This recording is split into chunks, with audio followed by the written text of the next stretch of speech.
இந்த ஒரு 40 நாள் ஆட்சி வந்து மிக சிறப்பாக அற்புதமாக இருக்குது.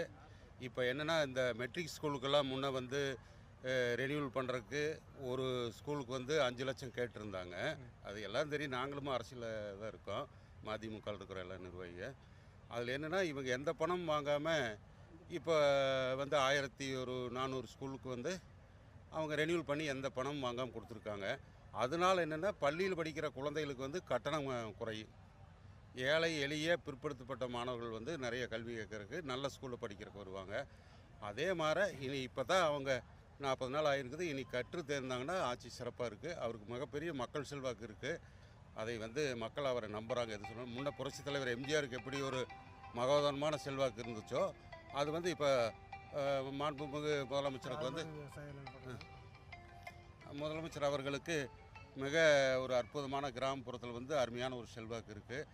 என்னென்னா, இப்போ முக்கியமாக ஒன்று, இந்த பணநாயகம் வீழ்த்தப்பட்டு ஜனநாயகம் வந்திருக்கு. ஏன்னா நல்ல வேட்பாளர்கள்லாம் நல்ல கட்சியில் யாருமே வர முடியல.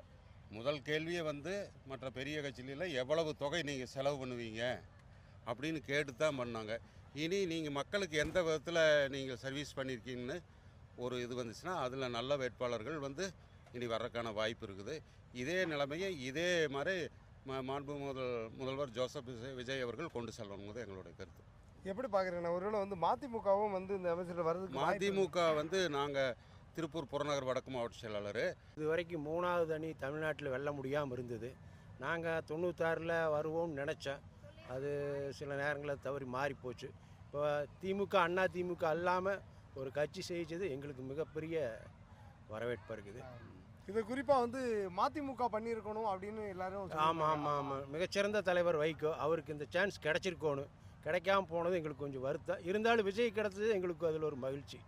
ஆனால் எப்படி பார்க்குறீங்கன்னா, ஏன்னா அடுத்த ஆளுமையாக, குறிப்பாக திமுகவே அடுத்த ஆளுமையாக முதல்வர் வேட்பாளர் அறிவிக்கப்பட்டிருக்க இருந்த ஐயா வைகோ வந்து இந்த மாதிரி வெளியில் வந்து திரும்பியும் உள்ளே கூட்டணி கட்சிகள்லாம் வச்ச உடனே இனி எந்த கட்சியுமே அதிமுக திமுக தவிர தமிழ்நாட்டை ஆளவே முடியாதுங்கிறத விஜய் மாற்றிருக்காரு.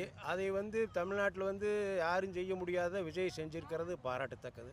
ஏன்னா அண்ணா திமுகவே குத்தகைக்கு எடுத்த மாதிரி 50 வருஷமாக ஓட்டி போட்டாங்க. மக்களுக்கு எதுவும் செய்யறதில்ல. 2 பேர் மாற்றி வந்து ஆளுக்கு 5 வருஷமாக ஓட்டுனதுனால மக்களுக்கு ஒரு நல்ல தலைவர் இப்போ கிடச்சிருக்காரு. அது வரவேற்கத்தக்கது. சிறப்பான ஆட்சி செய்வார்னு மக்கள் நம்புகிறாங்க. கடந்த 5 வருஷம் ஆட்சியோட நல்ல ஆட்சி விஜயால கண்டிப்பாக கொடுப்பார். கண்டிப்பாக. என்ன விமர்சனம் வைக்கிறாங்கன்னா, எல்லாம் சின்ன பசங்க, யாருக்கு எதுவும் தெரியல. அதெல்லாம் சும்மா சொல்கிறாங்க. அது வந்து அவங்க அது திமுக ஆதரவாளர் அண்ணா திமுக ஆதரவாளர்கள் பிரச்சாரம் பண்ணிகிட்டு இருக்கிறாங்க. அது நல்லா செய்வார் அப்படின்னு நம்புகிறோம். மதிமுககாரர் நம்புகிறோம். நாங்கள் சிறப்பாக போயிட்டுருக்குது. என்னை போல் இளைஞர்கள் நிறைய பேர் வந்து அரசியலுக்கு வர ஆரம்பிச்சிருக்காங்க. முதல்ல இளைஞர்களுக்கு அரசியல் வேண்டான்னு ஒதுங்கி போயிட்டு இருந்தாங்க. என்ன மாதிரி 1-2 வந்துட்டு இருந்தாங்க. இப்போ வந்து ஒரு நல்ல தலைவரை தேர்ந்தெடுக்கணும்னு ஒரு இளைஞர் படையே வந்து ஒரு நல்ல தலைவரை தேர்ந்தெடுத்திருக்காங்க. இந்த ஆட்சி சிறப்பாக கொண்டு போனாருன்னா அடுத்த 10 வருஷத்துக்கு அவர் தான் முதலமைச்சர். இப்போ ஆர் ராசா விடுதலை சிறுத்தைகளுக்கு எதிராக ஆர் ராசாவை பேச வைக்கிறதுல எப்படி பார்க்குறீங்க? ஆர் ராசா வந்து 2G அவரோட ஊழலில் எடுத்து மோடி அரசு நோண்டுச்சுன்னா பீகார் சிறையிலையோ இல்லை தீகார்லேயோ எங்கேயோ உட்காந்துருக்க வேண்டிய ஆள். அதெல்லாம் காப்பாற்றி விட்டுருக்குறாங்க. நோண்டா வச்சிடாதீங்க, அவ்வளோதான் என்னோட கருத்து. எப்படி பார்க்குறீங்க விஜய் விழுத்துக்கு இப்படி ஒரு எல்லாரும் சேர்ந்து நாதாரின்னு பேசுகிறது, ரொம்ப வன்மத்தோடு பேசுகிறது, விஜய் என்ன பண்ணாலும் குற்றம் சொல்கிறது? ஒரு இளைஞர் பட்டால வர்றது அவங்களுக்கு பிடிக்கல. ஆண்டாண்டு காலத்துக்கு அவனுக்கு திமுகவும் அதிமுகவும் தான் இருக்கணும்னு நினைக்கிறாங்க.